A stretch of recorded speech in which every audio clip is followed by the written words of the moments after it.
Right, welcome back to another video. It has been a while, but since the UK lockdown is now easing and we're allowed to drive to exercise, I thought that's exactly what I should do today. Seeing as the car's out and about, we may as well film a video. So today, I'm going to be discussing the 5 things that I love about my Abarth 595. So the first thing that I love should come as no surprise to anyone. This is one of the main selling points of the car, and it is, of course, the exhaust. So we'll start this up now, and I'll show you what I mean.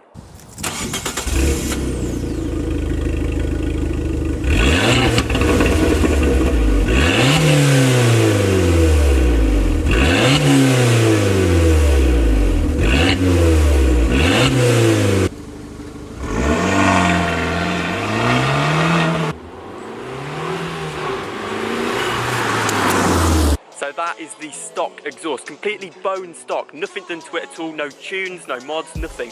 Dead stock from the factory, and that is one of the main selling points about these cars. They sound amazing. There is also the record Monza exhaust, which you can get on other models of Abarth, such as the 595 comp. It comes as standard. You can also upgrade it on this car to that, but whoever decided to spec the car decided not to do so. So that may be an upgrade for the future, but for now, this sounds monstrous considering it is bone stock. So I'll actually read this off my phone because I'm not an exhaust expert, but from what I understand from forums, this exhaust has no resonator, no muffler, only one cat on the downpipe, and it's straight piped to the back box. So despite this car being quite small and you might think there's not actually enough space to create a lot of sound in it, Abarth have done an amazing job to give this car a brilliant soundtrack. So for the second point, I thought we may as well go for a drive, because the second thing I love about this car is just how fast it is. If you put your foot down, it flies, and that exhaust sounds incredible. Oh, as we've got traffic coming on the road as well. Tight country roads are not too bad in this car, to be fair, because it's just so small. And if you've noticed during lockdown as well, there's so many walkers and cyclists out that you really do have to be alert at all times. But in terms of the actual engine size of this car, so I went from a 2010 Vauxhall Corsa, which featured a 1.2 litre engine, 83 brake horsepower, so it actually went 0 to 60 in 13.2 seconds to a top speed of 107 miles an hour, which I don't really believe. That was like on a good day going down a hill sort of speeds. But as we come up to a really tight bridge now, I hope no one's coming the other way. That exhaust note is just addictive. But in terms of actual upgrades for me, this car only features a 1.4 litre engine, so it's not a big step up, but this is a 1.4 litre turbo, and of course this is designed to go quick, so this is 143 brake horsepower.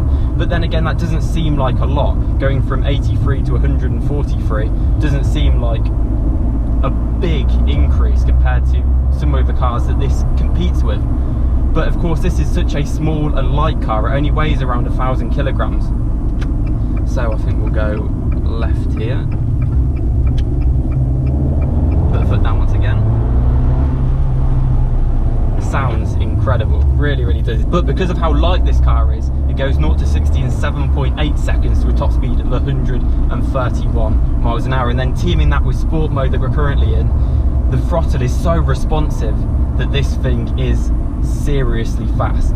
So the third thing that I love about this car is the styling. Now this is a Series 4, so that means it features the latest body kit from Abarth. I am expecting that there'll be a Series 5 release soon, because the Series 4 is from 2016 onwards. Of course, as you can see there, 16 reg. This is one of the earliest ones in the UK. So I am expecting that, seeing as this is 4 years old now, and what with the new 500 model being released, that the Abarth will see a refresh quite soon. Now I never expected to be able to get into a Series 4. When I was starting to look at these cars, they were way out of budget, but it took me so long to find one that of course your budget increases as time goes on, and I've been able to get into one of these cars. But I think that they look fantastic. So the Series 4 features big rear diffuser at the back with the 2 exhausts looking awesome either side.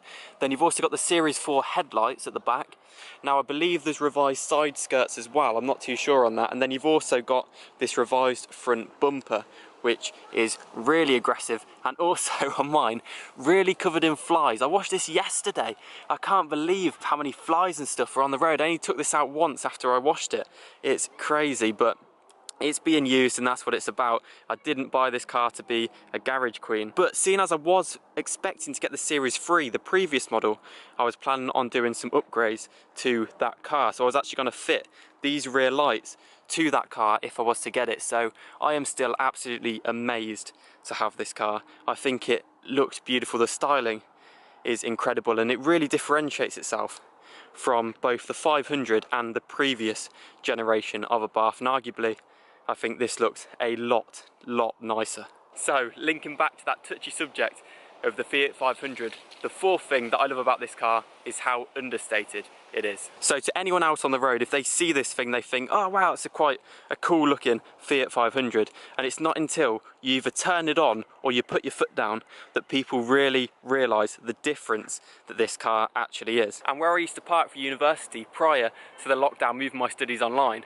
was actually in a busy town centre, so there was a lot of flow through of people heading to university accommodation and stuff. So it was amazing whenever I turned this car on to see the amount of people that would turn their heads and not have a clue what was going on. Because of course, to anyone else on the road, you don't expect this car to either sound good or to move quickly. So the reactions to this car are so much fun. And that is of course what this car's about. It is all about having fun. You can pick up so many imperfections about this car. It's small, the turning circle's bad, it's a small tank. The list of imperfections goes on and on, like any car you can buy.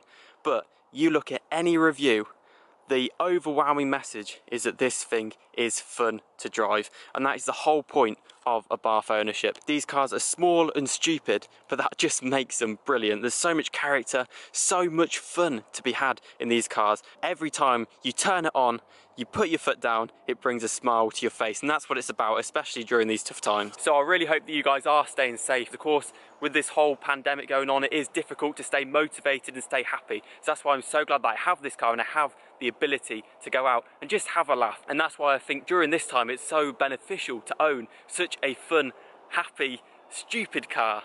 But anyway, I really hope that you guys have gone on to enjoy today's video.